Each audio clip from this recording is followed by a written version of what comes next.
knee deep in the off season already. We're a couple weeks in, and I don't know about you, Chris, man, and I don't know about anyone here listening, but it is much different than previous off seasons, even with 13 seconds last year and the anger that came from that. You know, we said it on the post-game show, this loss to the Bengals felt worse because at least with 13 seconds, he felt like, man, the Bills can go toe-to-toe with anybody, right? Like, them making mistakes late in the game is what hurt them, where the Cincy game was just like, I couldn't find a path to where they were going to win that game, right? Like, I watched it back, and it's like, usually I can find, like, hey, if we swing a handful of plays here or there, you know, maybe we could have made it a game, but gosh, rewatching that game didn't really even feel like that. So I get why people feel like the Bills are so far behind the top tier, but now 2 weeks removed, I just don't. I think they're still right there in the top tier. Obviously, there's going to be holes, there's going to be flaws, just like every team's going to have to address this offseason, but I still feel good, Chris. Am I just a homer idiot, or is that grounded? Well, those are two questions, and right. The answers are not mutually exclusive. Sure. But no, I think I'm with you that I'm not. I mean, look, they had a bad game against the Bengals. There's no denying that they got their butts whipped. You know, Miami, and they had a bad game against New England, even though they won, right? Like they had 3 bad games in a row, really. Yeah. Yep. And you know, there were some not great games in the middle of the season too. And Mm-hmm. I think that it's all about expectations. You know, I feel like we ultimately end up repeating ourselves a lot, but it's true. Like, you know, they're a good team. They still have a lot of talent. I think that it's a natural reaction that people have when they see a game like the Cincinnati game, and that, you know, all these changes need to be made, and it's just, I don't think that that's really the reality, honestly. Yeah. Well, so maybe that's a good spot here as we enter really into the off season. I know, obviously, with the Senior Bowl here this week, I think I take a different approach to the offseason, Chris. I don't know what your approach is I really don't touch college during the season. I have so much work to do just covering the Bills that I kind of stay away from the college side of stuff. I really start to get into it now. And a lot of people have already broken stuff down, so I lean on them. Our guys that cover one, places like the Draft Network, even PFF has some good draft data out there. So I'm starting to poke through that, but I really hyper focus right now on free agency, right? With the amount of free agents the Bills are going to be turning internally. And we know, even with limited resources, we know Brandon Beane's plan of attack is going to be to try to fill as many of the perceived holes and actual holes on this roster before they enter the draft. So how do you approach the offseason as a fan? Well, I mean, I like, I mean, the focus on free agency, because it does feel like so many people jump right to the draft, and I get it. If the draft is fun for people, it's cool to learn about the top college prospects who are going to be the next stars in the NFL. Right. I personally don't like the draft, like, on principle. I mean, we can get into that now or another time or never. I don't care.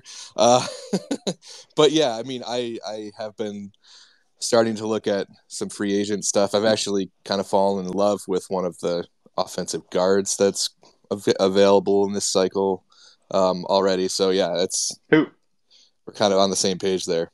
Who are you in love with? Ben Powers. Okay, yeah, I like Ben Powers. Yeah, so he's 26. He's just finishing up his rookie contract with the Baltimore Ravens. Mm-hmm. Yeah, in 2023, he was. They're going to be up against some cap too, right? The Ravens. Oh, dude! Between Lamar alone, like I don't know what they're gonna. Like, yeah, like, you think they're gonna tag him? I can't. I don't know. I think if that's like if they can't get a long-term deal, which is going to cost them a ton of money either way, they have to tag it, right? That's like the purpose of the tag is so you don't lose a Lamar Jackson. It's right, exactly. I think it's either tag him at this point or let him walk, or just offer him something that's even better than the tag, which Yeah. obviously that doesn't logically make much sense unless it's just like, well, this is the only way we're going to actually lock him up Yeah. in the long Or term. like a tag and So they've got to trade type thing, but gosh, that's messy. That's sloppy. right. So it's tricky. Yeah, everything for them hinges on what they do with Lamar.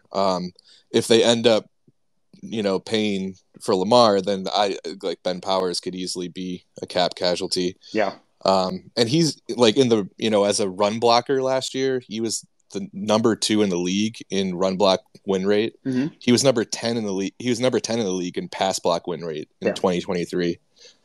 And the entire year he was off the injury report. I mean, so you love to see that, right? Yeah.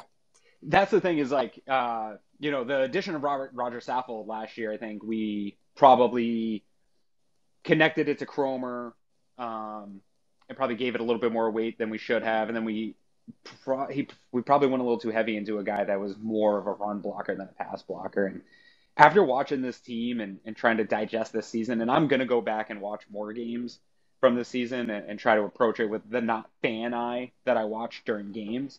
But my biggest thing I keep coming back to, Chris, is whether it's through the draft or here in free agency, and they have their own free agents on the offensive line that they're going to have to just replace depth either way, right? We're going to have to bring in some offensive linemen here.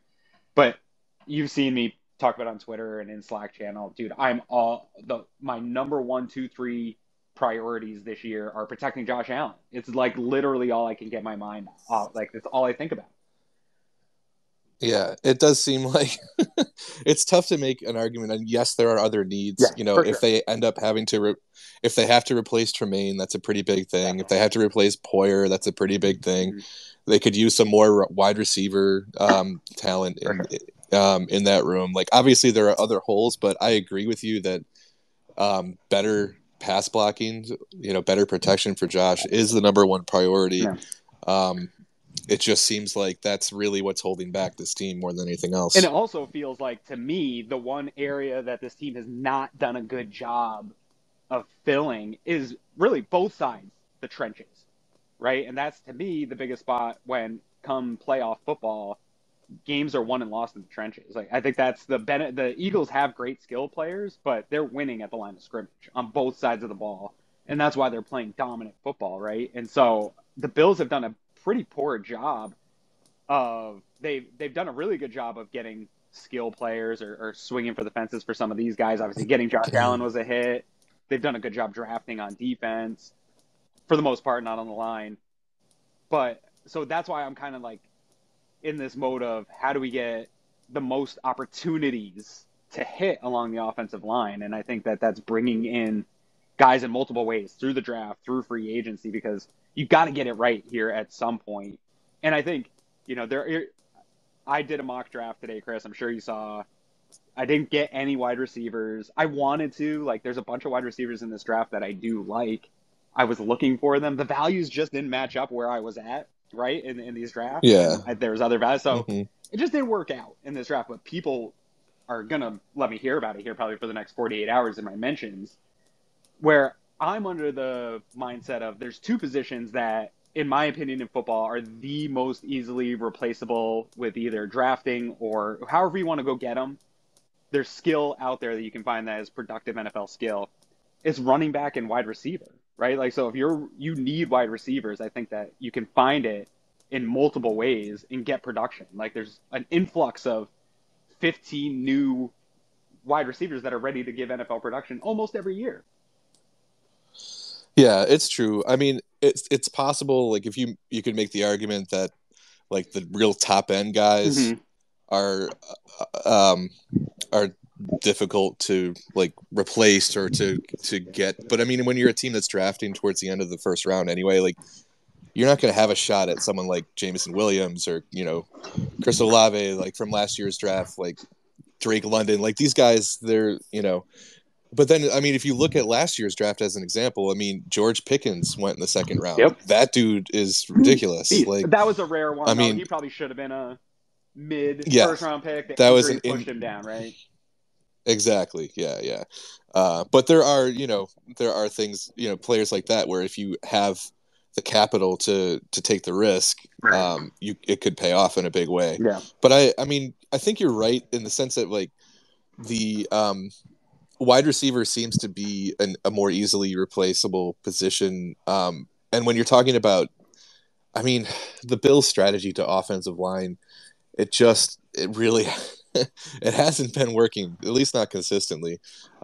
They bring in a bunch of guys that are kind of like, these mediocre to okay sort of guys, and let them compete, and whoever comes out on top, like they get the depth spots. And I mean, look, a guy like Ben Powers is not going to come cheap, but I feel like you need to bring in somebody who can be a solid um, run blocker and pass blocker on that line. I agree. We got Tom raising his hand here. Tom, you got a point coming in here?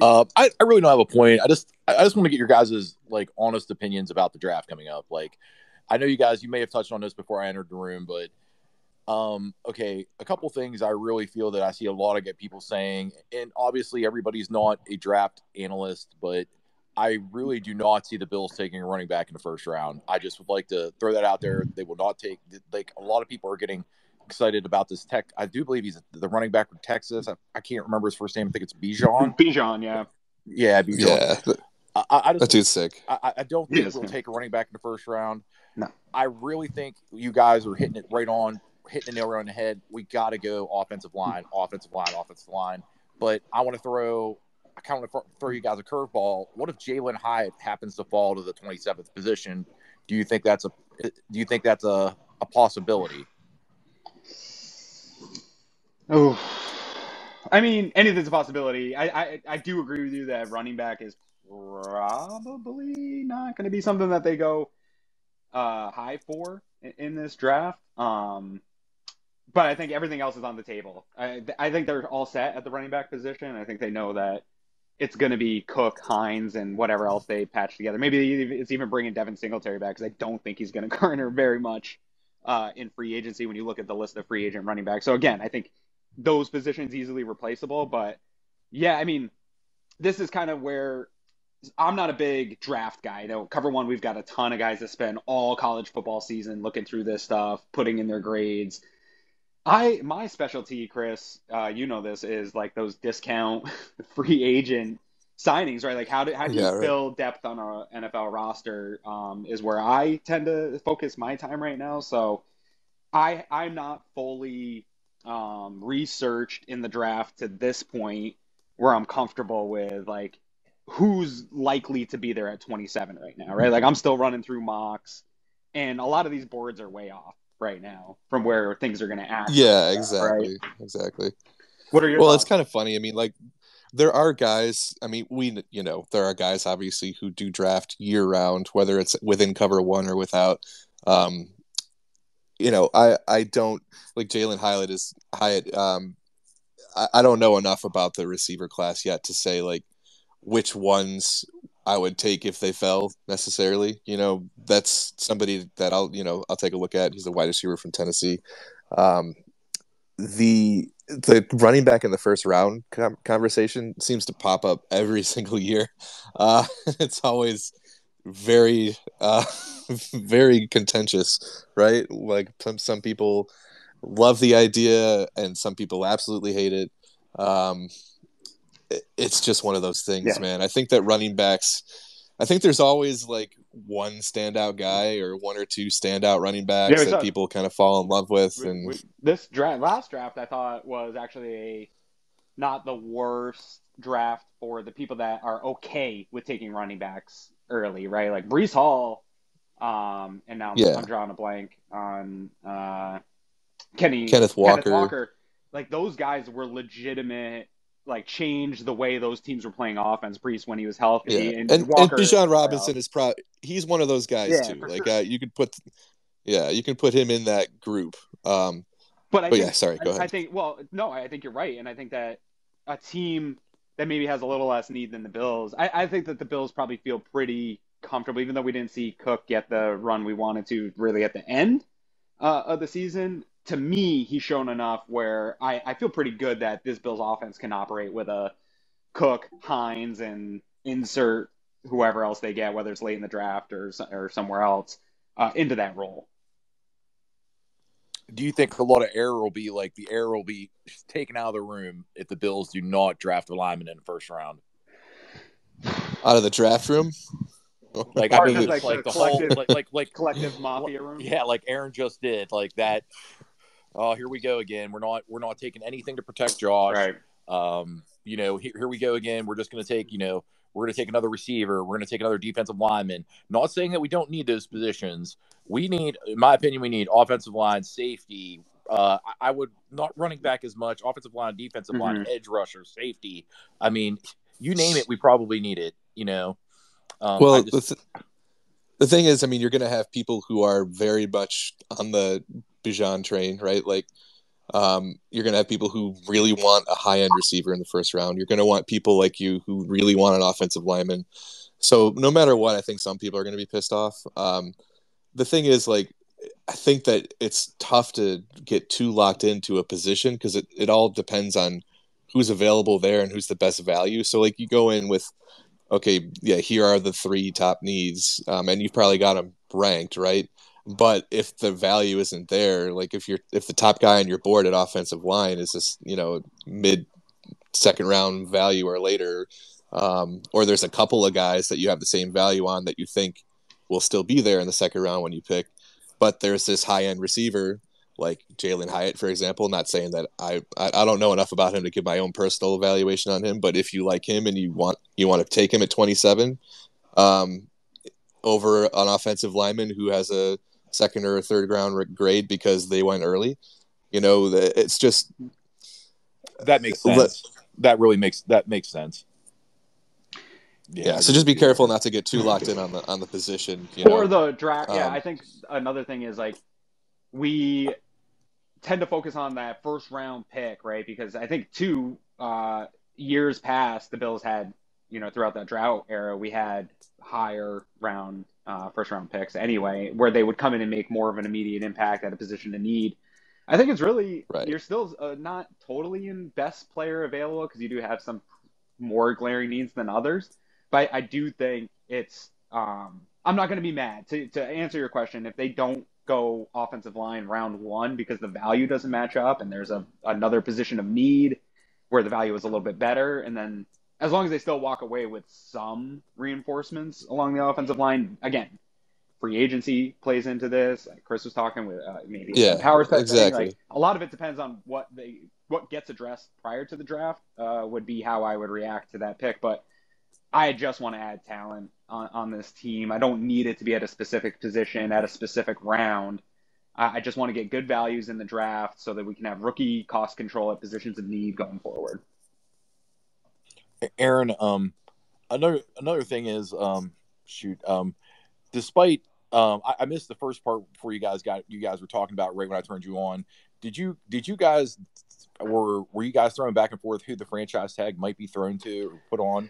We're talking a little bit more about Lamar and the franchise tag going into it. We haven't really discussed Bills in that using the franchise tag. The only players I could think that would be available for this year would be Tremaine, Edmunds, and probably Poyer, right? Would anyone else be kind of under that window?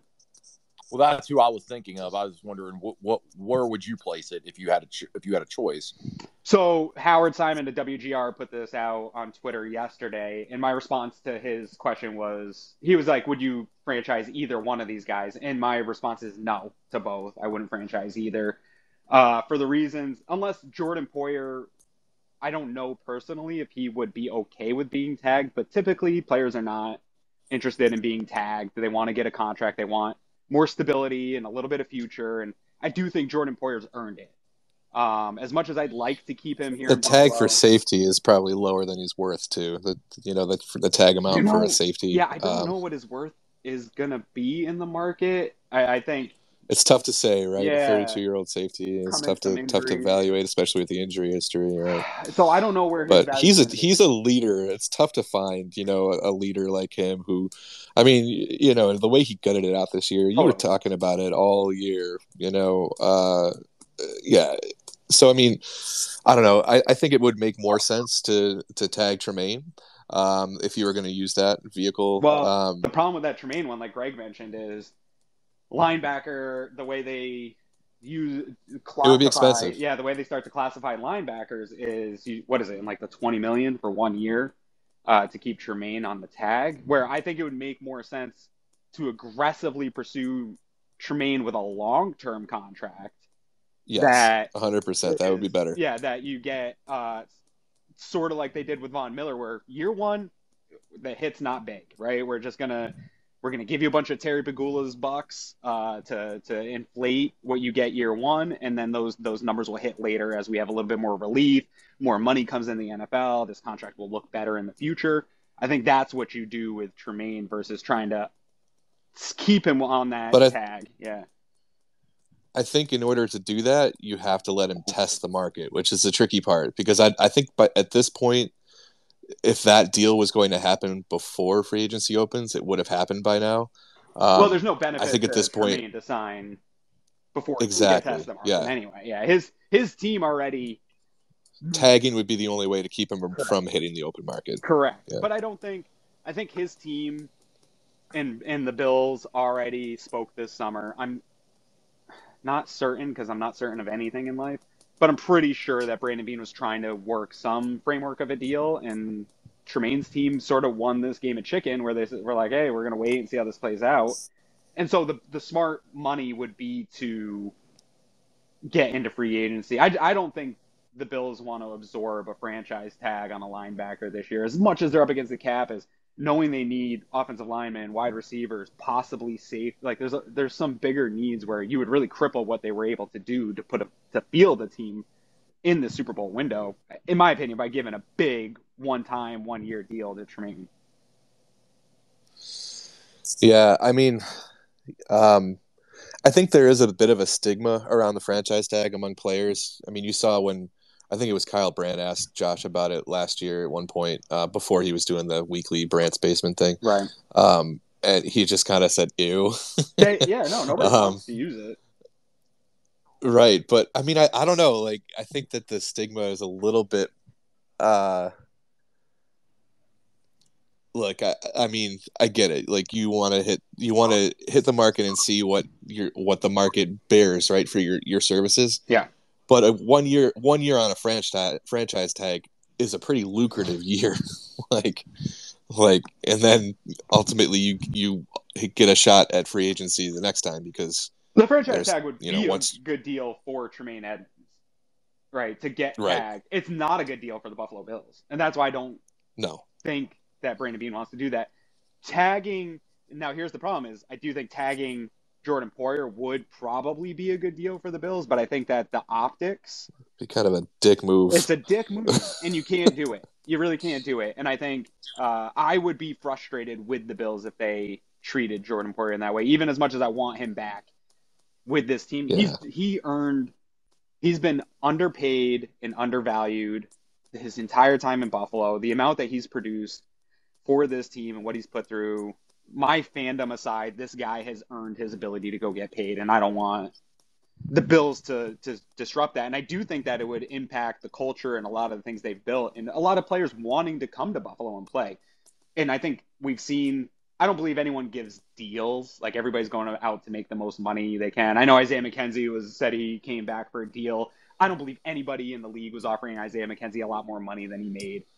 But I do think you hear time and time again, we heard Pat Freiermuth on a podcast talking about like what other teams would you want to play for? And he was like, hey, with the Bills, that looks cool. Looks like they're a fun place to play. Like they seem like driven by good leadership and stuff. And I think franchising a Jordan Poyer is a black eye on some of that culture and things you've already built.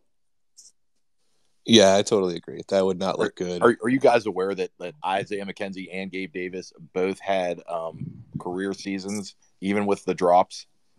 So this is a great point because I got a ton of shit in my mock draft. I did not select a wide receiver. We already talked about it. It just didn't work out. I do like some of the wide receivers, but I don't know about you, Chris. I don't know about anybody else here.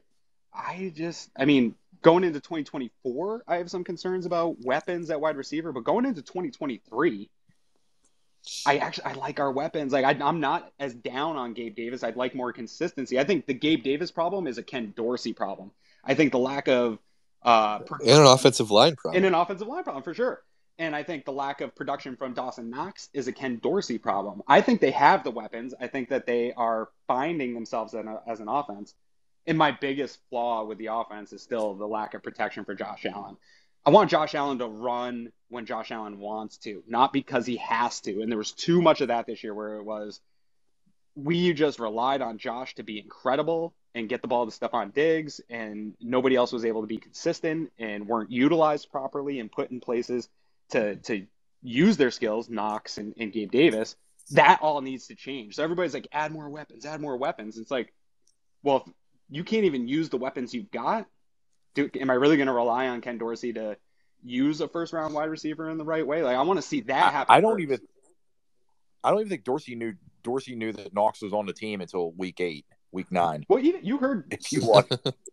I think in the best way possible. I forget which week it was. Dawson Knox had a press conference with, I think it was like a midweek one, and he was asked about his utilization, and he didn't say anything too negative, but I think he expressed some disappointment in how he thought he should be being used versus what the offense was doing in terms of keeping him in the block a little bit more, which again, to Chris's point, is probably more of an indictment on the offensive line than it is necessarily about Dorsey not knowing how to use Knox, but keeping in extra protection. So maybe if you fix the offensive line, you don't have to rely on Dawson Knox to be an additional blocker, right? You can get him out and use him as the weapon that he is. So some of it's got to come together, and I do think it starts up front. But my biggest thing going into, I don't want to fire Ken Dorsey. I don't know that 1 year. I think they still had some success in this offense, but I need to see him grow and get the most out of the guys that they have on the roster, because I don't know that just getting more things is the answer if you aren't utilizing the things you have.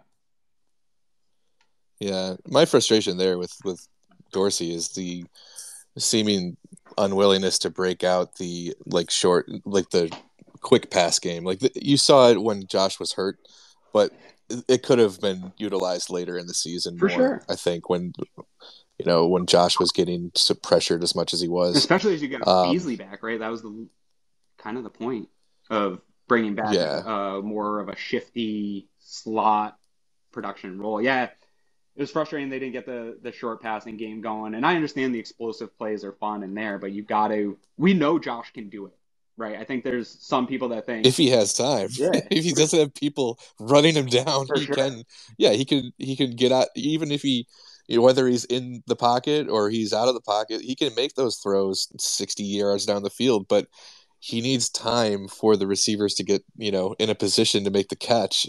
And that's just, that's, I think, what we need more than anything else on the offense. Yeah. And I think there's some other conversations too. Like, I think the Bills maybe were, one, Jamison Crowder getting hurt, I think changed a lot of the plans for what they were anticipating to have out of the slot. Yeah, for sure. And I do, Jamison Crowder's injury history was a problem when they signed him. But I do think he was probably more fit to the role of what Cole Beasley was going to be doing in this offense, right? And so the idea of, hey, we can rotate he and Isaiah McKenzie, but then when it became, all right, now this is Isaiah McKenzie's role, I think maybe the Bills and fans had more faith in Isaiah McKenzie than maybe we should have, right? He's a pretty limited slot receiver. He's fast, but he's not separating. He doesn't do a lot yards after catch type of thing. He's pretty basic, redundant player. I think that probably bit them a little bit. Lack of development from Khalil Shakir early on. Don't know if that was on Shakir or just the NFL curve or what it was, but I think his development in this offense will be big to that wide receiver position. But I think they got caught a little bit because of that, how that Crowder injury ended up. Sort of, it was a cascade to some of the things that they probably wanted to do offensively, and it didn't seem like they were ever really to rebound, even after they got Beasley, and to get into that shorter passing game. So hopefully that's all what's happening right now in the self-scouting phase of the offense is the Bills talk a lot about, hey, you got to put your ego aside and have some of these hard conversations and do the self-scouting. Well, there's plenty of these conversations to have on both sides of the ball, and I hope they're being had because it didn't seem like during the year any of those changes were occurring in season.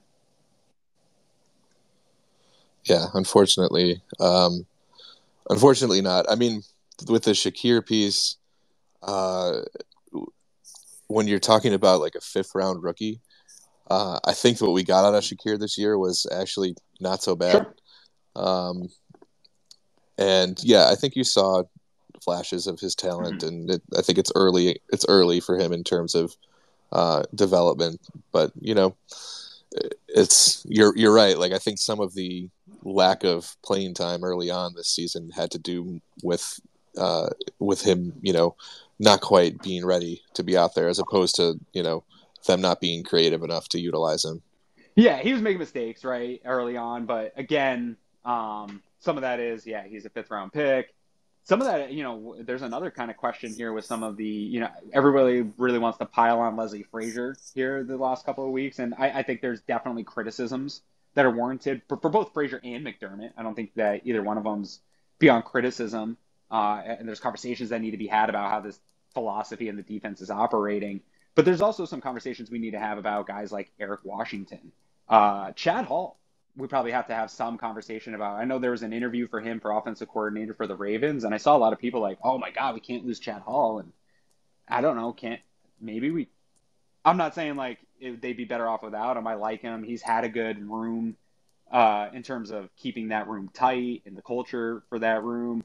But at the same time, he's also had Stephon Diggs, John Brown, Cole Beasley. He didn't have to develop any of those guys. They already came ready, prepackaged, good NFL wide receivers, right? And people are frustrated with the lack of production from Gabe Davis. I'm not as much, but you could tie the lack of further development into our own expectations of Gabe back on the positional coach. And we also haven't seen Isaiah McKenzie has been here for a while, and he really has not developed into anything. So I think there's some concern in the ability to develop some of these young guys along the offensive line, defensive line, wide receiver room.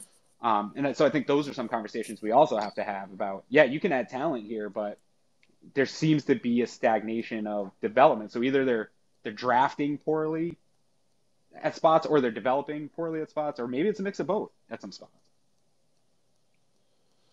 Yeah, it's all about expectation too. I think when you're talking about position coaches, they're probably a little bit more replaceable than the discourse would lead you to believe. Like, I think it's okay if you lose Chad Hall to the Ravens, or you lose, one of these other guys, whether it's, I don't think anyone else is getting fired at this point. But, No.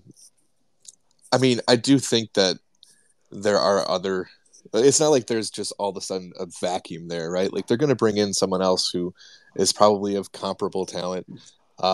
So I don't get too fussed about our guys going out on other interviews. I mean, I'm rooting for the guys to do well, like they've done in New York, for example. But it's tough. It's tough when you're talking about whether it's drafting or development. It might be a little bit of both, but I think it's also not quite as bad as people think. Yeah, no, I agree. But I do so. Not so much. Well, actually, Anthony's here. He popped in before I get to any other points and get off topic. Anthony, what's happening, man? What's happening, guys? How are we doing this Good, morning? man. How you doing? What's up, dude? Good.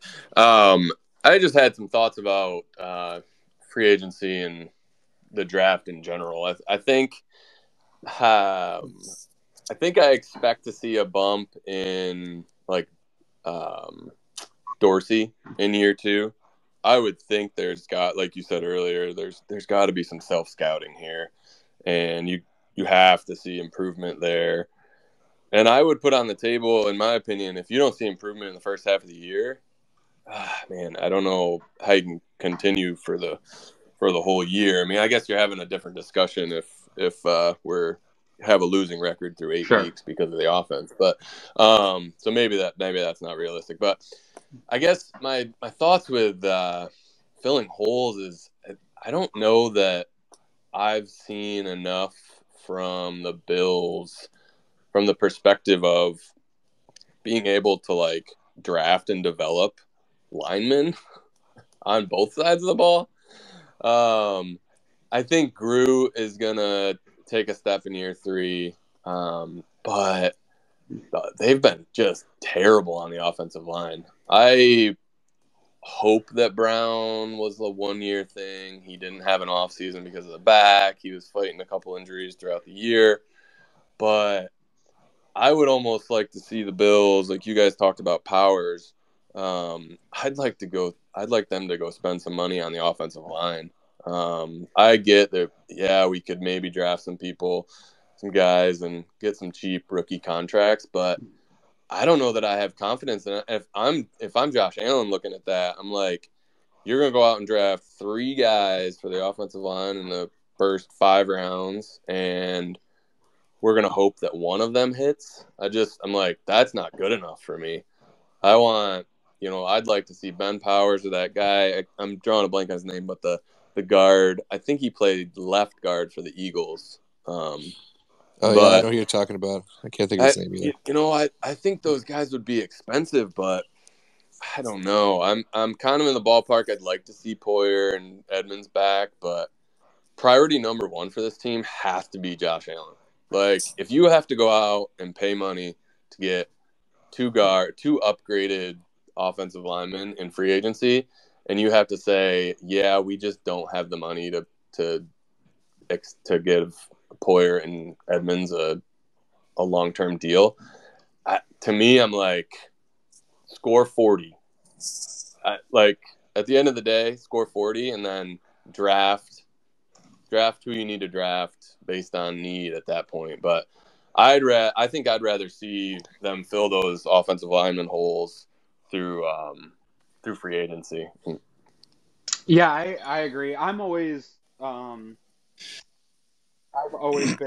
a person that prefers proven NFL production over draft speculation. It's hard to draft, right? We're having these conversations this past couple of weeks about Brandon Beane's last 3-4 years of Buffalo Bills drafts, and I don't think there's any good way to determine versus their peers what teams are good at drafting and which teams aren't. I think it's all people saying how they feel, which isn't necessarily the truth. I've seen people say, "Oh, they don't have any Pro Bowlers." Honestly, I don't give a shit about that. I don't think that's a benchmark that you can use to do any type of comparison. I've seen people, especially after Saffold makes it. Yeah, I've seen people say, "Well, look at this Bills draft class and compare it to X team's draft class this year," and I think that's also a really poor way to judge benchmarking draft classes and draft success. It's hard. It's hard to draft. I think most teams' hit rate is a very subjective idea too, but I think league-wide everybody kind of considers like 30 to 40% hit rate is probably on average. 50 is good, right? If you bring in 6 draft picks and 3 or 4 of those guys are contributors to your team based on round, like you're doing well. That's where the NFL lies. It's hard to draft. So I've always been proven production, right? If you got a guy that I've got NFL footage on playing in NFL systems against NFL competitors, I know a little bit more of what I'm getting, where the draft is so speculative, right? We see these highlights of players, and this is my frustrated part about this time of year, Chris, is people will post, they'll go on YouTube or search through stuff, and I'm guilty of it too, and they'll find one-on-ones and highlights, but then they automatically assume that player you see in college is going to translate to the NFL exactly. You just plop this fast, speedy player who gets open all the time in college into this offense in the NFL, and you're going to get the same production, and it's just not always the case, right? Right. And I think Chris said earlier, that the Bills have been pretty good at drafting and developing like skill players. So, I'm just like, draft skill players. If you don't have the confidence or I don't have the confidence, but if they don't have the confidence that they can build up these lines through the draft, then find those pieces in free agency and draft the skill position players like the linebackers and the safeties and wide receivers and go from there. And maybe you grab a couple O linemen just to try to develop a couple guys, but I don't know that you can rely on it. Yeah. So I definitely take your point about the drafting linemen on both sides of the ball. A couple of points there. I mean, I think the I think AJ Epinesa had a sneaky good season from a pass rush perspective. I mean, 6.5 sacks would have led the team the previous year. He needs, his run defense has been a little bit more suspect, but again, like I think that he is developing. You're seeing some improvement there. I think the jury's still out a little bit on Spencer Brown. I mean, he was one of those high ceiling project type players, and he was thrown onto the field earlier than I think was the plan originally. But he's a traitsy guy, and I think as you're going into year 3 now, this is going to be that year where you'll find out, I think, whether he's going to be the long-term tackle that we hope he can be. Did the Bills make a mistake in not bringing back Darrell Williams last year? Like, I know he had ups and downs and struggles. I don't think so. My issue was during Spencer Brown's struggles. Well, I do want the Bills to allow players to play through some stuff. You didn't have anyone that was really solidified where you could feel good about making that move. I would have liked to have maybe seen an attempt to keep somebody that you had as a starter in your rotation, maybe just as security blanket in case it didn't work out better. Yeah, and then to the point about the Eagles guard, that guy's Isaac Samalo. He is in 2023 he was ranked 15th among guards in pass block win rate and 20th in run block win rate. And he'll be 29 next season. So, just to recap on Ben Powers, he'll be 26. He was number 2 in run block win rate and number 10 in pass block win rate. So, based on those 3 data points alone, I like Ben Powers better, but obviously there's more to it than that. Yeah, and I don't love win rate. I don't. I never have. There's a lot that goes in. So win rate is based on time, right? Like time a block is held. Isn't that how ESPN determines a block or rush success win rate?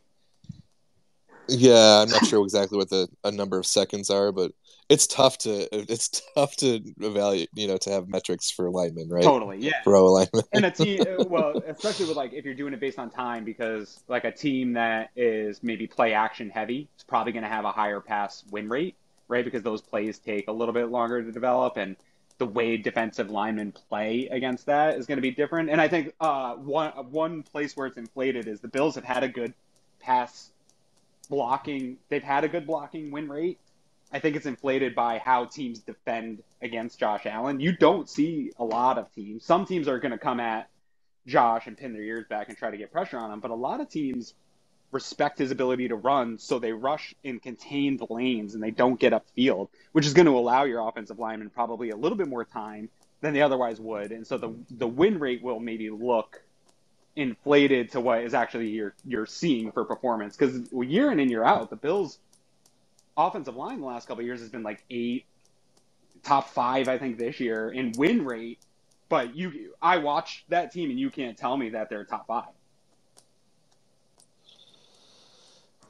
Yeah, I mean they have their moments, right? That's the thing. It's there are times where we will feel like, okay, the line is coming together, things are good, and then all of a sudden it seems like it falls apart, and Josh is running for his life. So it's tough. Yeah. We need more consistency. Josh is there is some of this that is on Josh. He is a hard that's for quarterback to block for, because he does extend plays, and that's difficult. That is hard to do, but I ultimately still think it needs to be better. What about Dalton Reisner? That was a guy I liked years ago in the draft. Is he where are you at with him in terms of? I'm just looking through some of the free agency guards here as we're talking, and another young guy who I don't know what the situation there for him is in free agency, but yeah, he'll be 28 going into next year. Mm-hmm. He is a free agent. Was playing with the Broncos. Former second round pick. I mean, it'd have to be. I don't know a ton about him, to be honest. I can see he was 10th. I know we were talking about pass block win rate and the flaws in that, but he was 10th in run block win rate last year among guards. Yeah. Yeah, there's some guys here Look, that I don't know how their NFL careers have been. This is the point of the year where I go back and look at some of these guys that I liked in draft processes in the past. And, sometimes you see they haven't had the success that you thought they would in the NFL, but who knows why that is? You got to go dig a little bit deeper and define, hey, why didn't they pan out to be the prospect that we thought they were? Maybe it was some of the stuff that's going on with the Bills, right? Like where they just, teams aren't developing right, or they got drafted into a situation where the coaches changed and the GM that took them was no longer there. Whatever the reason is that they didn't develop. I think sometimes when we look at free agency too, a lot of people will go and look at PFF grades or whatever it is and say, this guy's not going to be any good for us, versus going and looking at the film and looking at these guys. That's how the Bills got Micah Hyde and Jordan Poyer, right? Like Micah Hyde and Jordan Poyer, when they came to Buffalo, were not, you go back and look at any of their data and any of the things like that, they didn't stand out as these guys are going to be all pro safeties. It was having to find the guys that would fit what you're trying to do. And you saw enough tape on it where you felt like, okay, this is a person that can fill the role that we're trying to fill within the system. That's a lot of what free agency is about. It's not, this person put up big numbers, so that's going to translate. Kind of the same way we were just talking about college. Yeah, for sure. Oh, man. What about, obviously my mock draft got killed about wide receivers. What about free agency wide receiver? You seen any deals out there? I know myself and our friends at the Air Raid Hour have liked the idea of maybe Paris Campbell as a value free agent wide receiver. Let's see if maybe Indy's quarterback situation stunk and he ran through some injuries. I'm not a person that believes injury prone is a real thing, but it could be, and maybe that's a problem. But I think because of all those things, there's a lot of possible value in there for a guy like Paris Campbell. Yeah, he's a guy to keep an eye on. Jacoby Myers, I know Greg has been talking about him already, but he seems like he's a guy that probably the high end of the wide receiver market this year. Yeah, I would think so. I mean, it depends on where Odell Beckham gets gets valued, I guess. But Juju Smith-Schuster is another guy who's coming up. Although I don't know if KC is going to try to lock him in or not. Yeah, Schuster's a tough one for me because I like him as a player. I'm kind of in this world where I just want guys that can separate a little bit more, and I don't know that he's got that. I mean, DJ Chark would be really interesting. He might also end up at the high end of this market a little bit. Not that SpotTrack is good at calculating market value. I think they're wrong pretty much all the time. They have him at $9.5 million average annual, which would put him kind of in line with like Nelson Aguilar, Valdez-Scantling, which I think that's reasonable. But in terms of the overall, that's reasonable, right? That's not crazy. You're talking about, Gabe Davis going into, well, at least the discourse going into last season was that, he might be someone who could command like 15 to 20 million a year, right? I don't know where we're at now, but some other guy, Mecole Hardman, right now injured, probably not going to play in the Super Bowl. Does KC bring him back? That's a speed dude where they haven't really necessarily been able to unlock all of his ability. That's a guy I'd be willing to take. This is the thing.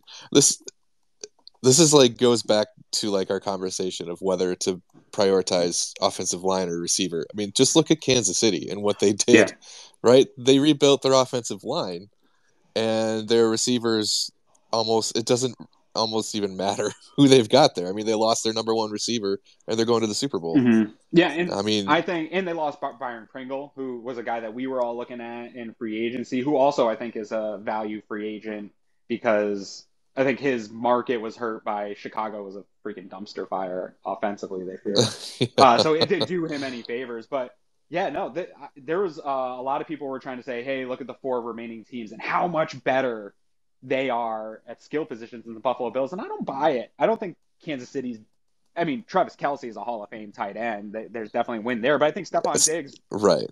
How many Travis Kelces are you going to find? Sure, but how many Stephon Diggs are you going to find? So I think those eliminate each other. Exactly. But then I think outside of that, the weapons aren't that crazy different. I don't think KC has that much better of a situation. You're exactly right. Where it's better is they have a better offensive line. They've invested in it. They've drafted well there.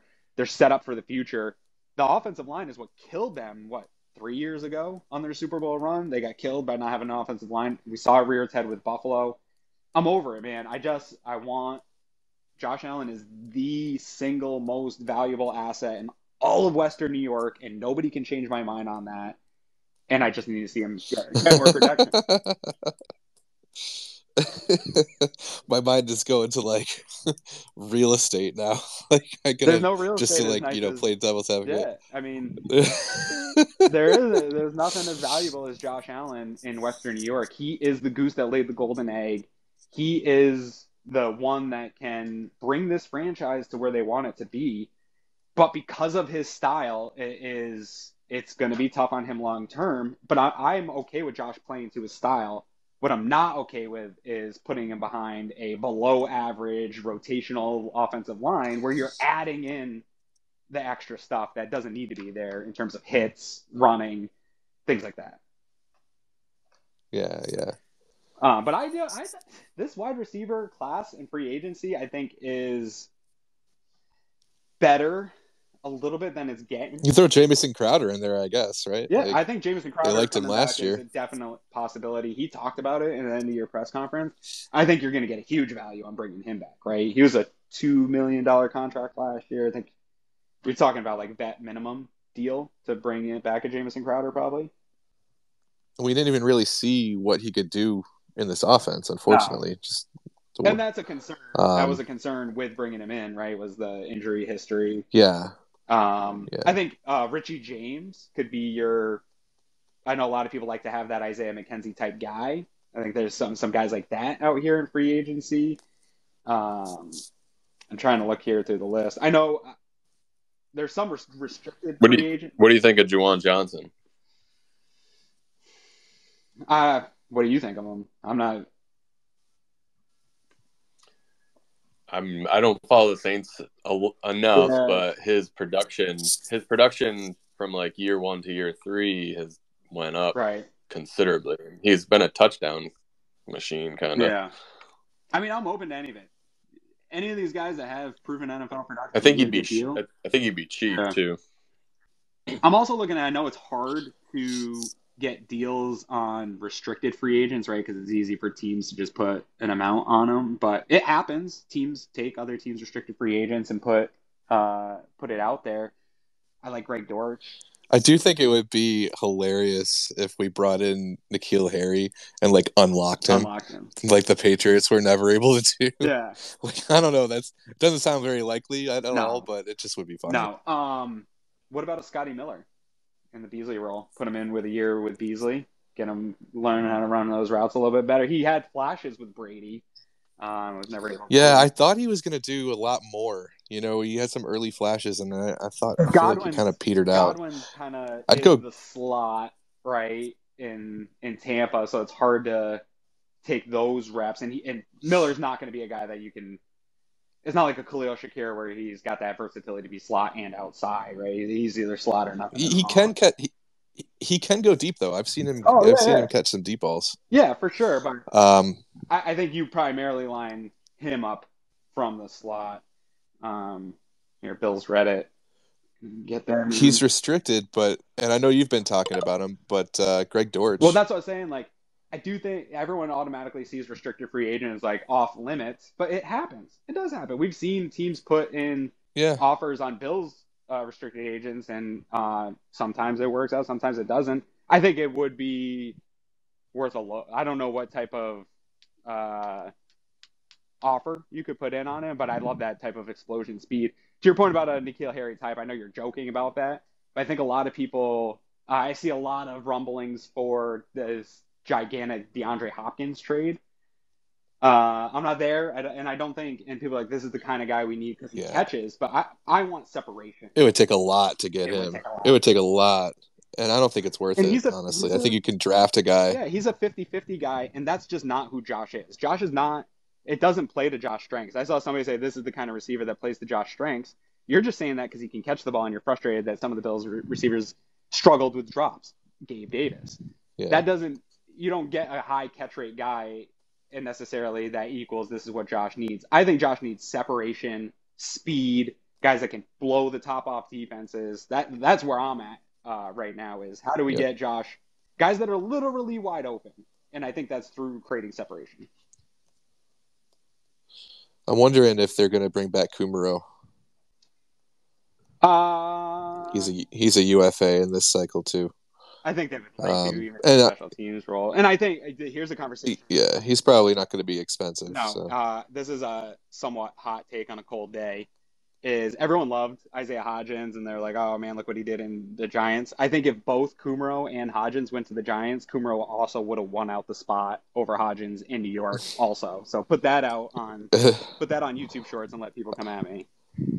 I like that take. And I think you're probably right. But it's again nothing against Isaiah Hodgins. No. I'm glad that he's gone there and had success, but it's we've talked about it here before. It's not like he was the only guy that was going to do that in that opportunity. No, for sure. Bill's Reddit. One, I'm glad you got your old profile picture back because I love that one. It's very unique, and now I know that it's you every time you're in here. So what's up, buddy? Hey guys, I just wanted to share some of my thoughts on free agency versus the draft as far as like the offensive line and wide receivers go. So as much as I would love to get a guy like Ben Powers, I think if you look at where we are at with the cap versus like a team like the Chicago Bears that is totally desperate to build an offensive line and has all the money in the world to do it, it just seems pretty unrealistic to me to be able to like compete for those types of guys. So that I think is the argument for going after offensive line early in the draft is you get a guy integrated into the offense for 4 or 5 years on the cheap and learning our system and bonding with Josh Allen and everything. Versus if you look at wide receivers, like if you want to upgrade on Isaiah McKenzie and find somebody to supplement Gabe Davis at the wide receiver 2 position, you could bring in Harris Campbell on the cheap. If you only get him for a 1 or 2 year deal, he leaves, whatever, you just find somebody else. Or like Mac Hollins, if you want to bring in somebody who can be a special teamer / also integrate into the offense. Mm-hmm. He's going on 30. He's coming off kind of an outlier season, so you can probably get him cheap-ish. I don't know, maybe he'll stay in Las Vegas, but at any rate, those types of guys, you can bring them in on cheap, short-term deals. If they have something to prove to the league, they want to be in an explosive offense that'll show off all their skills. And then if they leave, it's no big deal. But if you wait to sign an offensive lineman in free agency, whoever loses the game of musical chairs to get paid a shitload of money, they might come to Buffalo for 1 year and never really integrate into the offense, mesh as a 5-man offensive line unit, and then you're right back where you started after this year. So right. I think for me, that's the compelling case to just get like John Michael Schmitz or Osiris Torrance or something early in the draft and give Josh Allen a 5-man unit that is his squad of guys for the next 3 or 4 years. Yeah, that Michael Schmitz one's intriguing too, because I think you can plug him in at guard right away while you still have Mitch Morris. And then you have your answer to Mitch Morris, where everybody's scared one more concussion puts him out. I think that would be a move that gives you that flexibility, right? Where you have your interior offensive line fixed now, but then you also have your future potential center in the mix. And then you can have I can bring back Ike Bocker and have him as a rotational interior offensive lineman versus relying on him to be a starter with Rick Bates.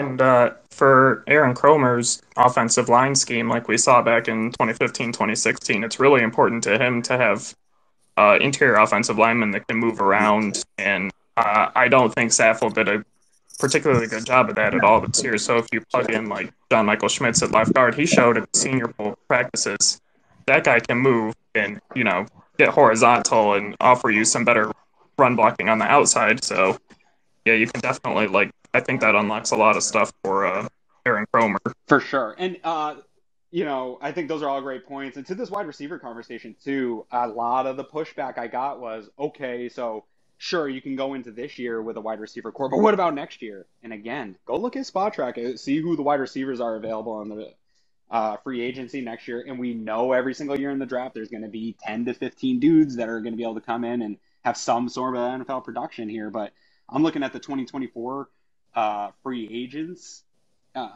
There's some big names here for wide receivers. So we get so consumed in this idea of, and I get it, building for the future does matter and you want to do that. But again, I think the spots in the NFL right now that are the most easily replaceable in terms of production are running back and wide receiver. And so this idea that you have to sort of overshoot and go get these explosive weapons versus building a team the right way in the trenches, you're going to have a hard time convincing me that I'm not going to be able to find weapons year in and year out. Somebody's going to lose that game in free agency and want to come play with Josh Allen to up their value because they know Josh Allen's going to be productive. Like, you're always going to be able to get somebody in here.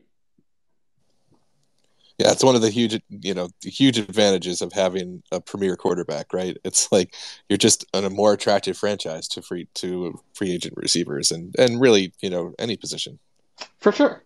Yeah, every year guys are going to come up. And another thing is, like, at some point, Chris, I think the Super Bowl window for the Buffalo Bills is open as long as Josh Allen's here. I'm a firm believer in that. I understand the idea that you wanted to do something more special in that rookie window, but the window's open as long as he's here.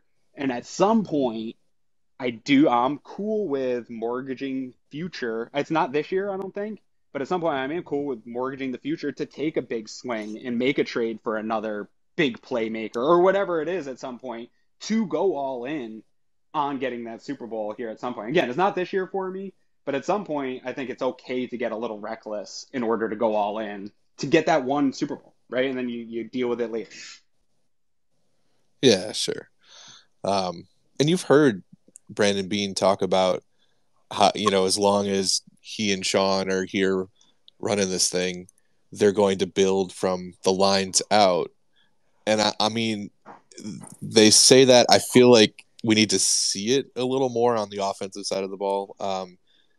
It's just the capital that's been spent there. I mean, I don't know if they're a little gun shy after Cody Ford or what, but or if it's maybe just like we were talking about earlier, maybe the draft board just hasn't been falling in a way that has led them to the conclusion that, like, the guard or tackle or on that's at the top of their board is the right pick when they're picking. Yeah.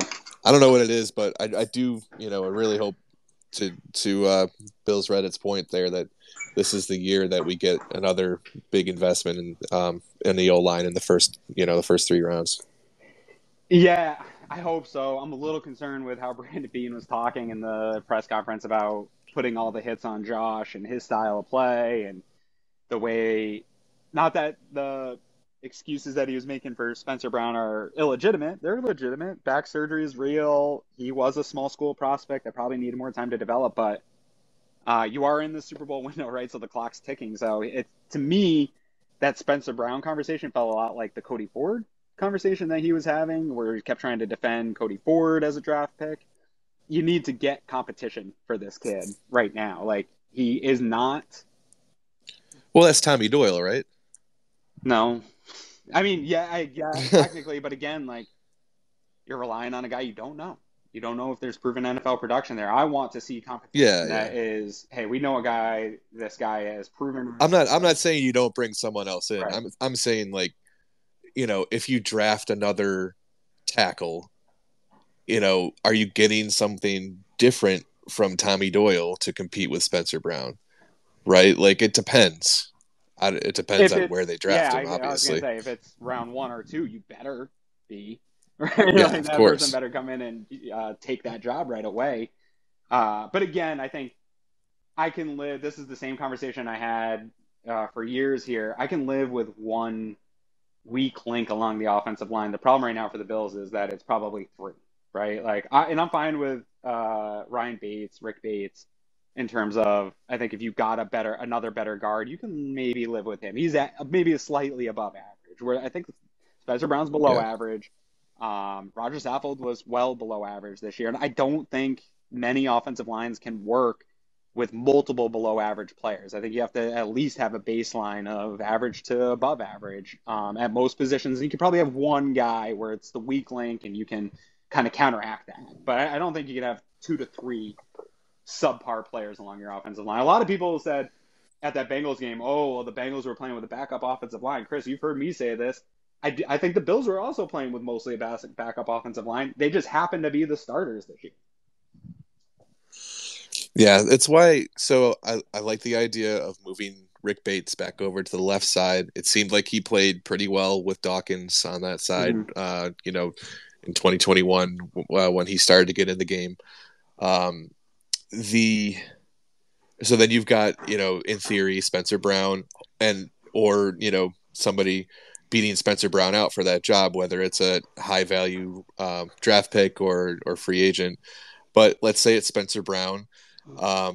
Then in that right guard position, do you want a high rookie pick, or would you be better off with a free, a high value free agent, or mid to high value free agent with the experience in the league in that spot? I don't know. That's tough. There's many ways you can approach it, right? And I think these are the conversations that they're probably having right now as they're building boards, as they're building the attack of free agency. And my concern is just that I think if maybe Brandon Beane has a flaw in his process, it's sticking to his guys a little bit more than maybe he should. And I don't know. That's my biggest concern right now with Spencer Brown, is that this is Cody Ford all over again. It's a Cody Ford redo where we're just going to stick it out, and no matter how wrong we are, we're invested in it, and we're going to ride it out maybe a year longer than we should. It's so funny, right? Because when it works, it works. When it doesn't, it doesn't. Look, you if we had stuck with Wyatt Teller a little longer, right? Yeah. It's hard. It's hard to make these calls on guys and without knowing where they are in their development. Right. And I'm sure that Brandon Beane and his staff and Sean McDermott and his staff know way better than we do, obviously, or have a better read on where they are. I mean, sometimes you cut bait a little too quickly, and sometimes you wait a little too long, I guess. It's tough to time it perfectly. Sure. I also don't want to – I agree with you that they see more, they have more of an understanding of these players, but just being in the NFL doesn't mean that you are more accurate about these things. I do believe that the Bills handled Kaiir Elam wrong this year. I don't think they had a good read on the talent they had on their roster. And I said it on Twitter that I put out a tweet today. My biggest gripe with McDermott is this idea that everyone has to earn the trust. And I think at some point you have to just give the confidence to a player. I don't have anything to back this up, but Kaiir Elam was probably playing looking behind his shoulder to start the year, because every time he made a mistake, he would disappear for 4 or 5 series or even weeks. We saw him just disappear for weeks and not being used. And I don't think that's a great way all the time to instill confidence and build on confidence for young players. Sometimes you have to allow these guys to go out, play through mistakes, make those mistakes, get them on film and correct them and build confidence in a guy and give them the confidence. And I think that's where really I'd like to see Sean McDermott grow a little bit as a coach, is he needs to let go. I know his scheme is good. I don't think it's as bad. Everybody hates the scheme. They hate Leslie Frazier. Everybody's mad at everyone. These are good defensive coaches objectively in the NFL. They are very good defensive coaches. In big moments, I think they overthink things and they lean to the scheme to be perfect on every play, which hurts. The players aren't allowed to just go out and play. I think they need to get to the point where they're allowing players to be themselves, giving players confidence and letting them go be the players they were drafted or brought in to be. Instead, they're overthinking the scheme. And I don't think that makes them bad coaches. I don't think that needs to be fired, but those are the spots that I'd like to see that personal growth and improvement come from Sean McDermott and Leslie Frazier. Yeah, and Kaiir Elam was an interesting case, right? I mean, he didn't even they put Christian Benford out there first at that spot to start the year. So, yeah, so that's But then you had him out I there. don't think we'll ever really know Yeah. what was going on off the field. My problem with that, though, is then you ended up with having Kyrie Elam be out there in the biggest moment of the season, and I don't think he got to build up the confidence and the reps and all those things to be playing his best football in that moment, right? Like, then you put him out there, and he played fine. I don't think he was a liability in that Bengals game, but I would have liked to maybe seen a little bit more of a... He has like 4 tackles, I think. Yeah, but I would have liked to see maybe a little bit more baseline of a little bit more usage and development throughout the year before you put him in the biggest moment to be the guy you drafted him to be. Why didn't you do that a little bit earlier, starting, halfway through the season? Yeah. Yeah, it's and like I said, I don't think we'll ever really know the full reasoning behind the decision to treat him the way that, to like bring him along the way that they did. Right. But I hope that, going into next year, we're in a spot where he's starting, and getting basically 100% of the snaps. Yeah, I'm over the idea of rotation. I think I'm really a big believer now. And another thing I'd like to see here before we are wrapping up, in terms of a change in how they approach things, Sean McDermott, and I believe him. I don't think most of what he says is coach speak, but he talks a lot about player-driven leadership councils, leaning on the players. That is great. I think they do a lot of that. But again, I think when the moments are the biggest, when the games are the biggest, they back off of it and lean into scheme and coaching and trust in that more than they trust in the players. And I would love, I don't know if it happens or not, I have reason to believe it doesn't, that they leaned into the players in these moments when they're scheming for a game. Talk to Jordan Poyer, talk to Micah Hyde, talk to Von Miller, get their input, because I guarantee you they're going to say, we need to chill out on over scheming some of this stuff and let us go and play and let us be those playmakers. And I think you need to have that trust. If you're going to have leadership councils, if you're going to have all this stuff and say all these things, show that to me. Let me see it. Yeah. But, yeah, for sure. All right. I got to run in here. I got to bundle up again to go out and get my kid from school here for this crazy weather we're getting up here in Buffalo, New York. Negative, I think it's 10 degrees with wind chill. I don't even know what the wind chill is right now, but not interested in going outside today at all, Chris. So, sorry, I just saw Lauren's tweet. Cut bait or cut baits. Hey, I'm with it. But she even inserted the drums herself. Very good, Lauren. Yep, exactly. All right, well, we're going to do this every week, Chris, right? All throughout the season, whether people like it, or all throughout the offseason, whether people like it or not, for the most part. That's the tagline, whether you like it or not. You don't have to join, but I'm going to keep showing up, right? Oh, yeah. Yeah, I mean, why not? Well, all right. I'm going to get running here. We'll be back next Wednesday, the Cover One Buffalo podcast. We took the week off here while Greg was at the Senior Bowl. And I think, I'm not sure exactly yet, but I do think Greg and I, if you didn't follow us last year, I think we're going to pat ourselves on the back here for a second. I think it's easy to make content during the season. It's the easiest thing I do. It kind of does itself, going and talking about the games and talking about the matchups. I don't think those are hard. It's hard to do off-season content, right? There's a lot going on. There's a lot of research involved. And I think the Cover One team shines above most when it comes to the team we've put together, the resources that we have, the football philosophy that we kind of all go back and forth and use to show ways to build up this team. And I think there's so many different interesting perspectives that we offer that I do think that now is the time. If you aren't following everybody on the Cover One team and all of our different podcasts, now's the time, because I think this is where we shine. Greg and I did a great job, in my opinion, last year of value free agents and looking at guys league-wide who would make fits for the Bills. Again, I think people kind of brush over free agency a little bit this time of year. So I think we provide a lot of that, and then we have some of the best draft guys in the game, and I have for years. So. Eric was breaking down Daquan Jones in the film room before free agency started and saying he would be a great fit in the Bills defense. And look, I mean, he was a huge addition this year. Totally. So, I wish the Bills would have listened if you want to a little bit more, because I was all in on James Bradbury, and look at the freaking season that guy had. Yeah. But yeah, no, I think it's the time where, in my opinion, we do our best work. And if you aren't on the train, make sure you get on it. And the Cover One Slack channel is phenomenal this time of year. We have a mock draft channel where it's just everybody kind of showing theirs and discussing those. The conversations about free agency, all that stuff about DaQuan Jones came out in the Slack channel first before it went out to Twitter. So if you're looking for that kind of information, make sure you head over to cover1.net/1pass.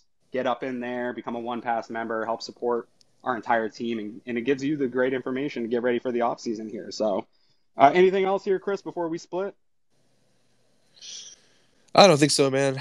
Looking forward to seeing some more team building stuff going on here. We know the Bills have done a pretty good job of. I feel like last season, you always kind of go into the offseason with like, oh, we've got all these guys that need to be re-signed or all these holes to fill. But I feel like once the offseason, that part of the season, like the draft and free agency are over and we're starting to get ready for training camp and stuff, we're usually in a good spot where we're like, oh, they did a good job addressing these things. So I'm looking forward to see what the moves are this year. I do think when it's all settled and preseason power rankings and the betting lines for the future come out, it'll be exactly, the Buffalo Bills will be right back in there, the top 5 teams in the league, with just as good of a shot at a favored to win the East. Just as good of a shot to win the Super Bowl as anybody else. So the sky isn't falling. I don't think that we need any crazy, massive changes. I'm still on stay the course and see this thing out. Yeah, for sure. Cool, man. All right, I'm going to get back out into this Arctic polar vortex stuff. So wish me luck, and I hope everybody has a really great Good luck. Yeah, have a great weekend and enjoy it. So until next time, guys, go Bills. Go Bills.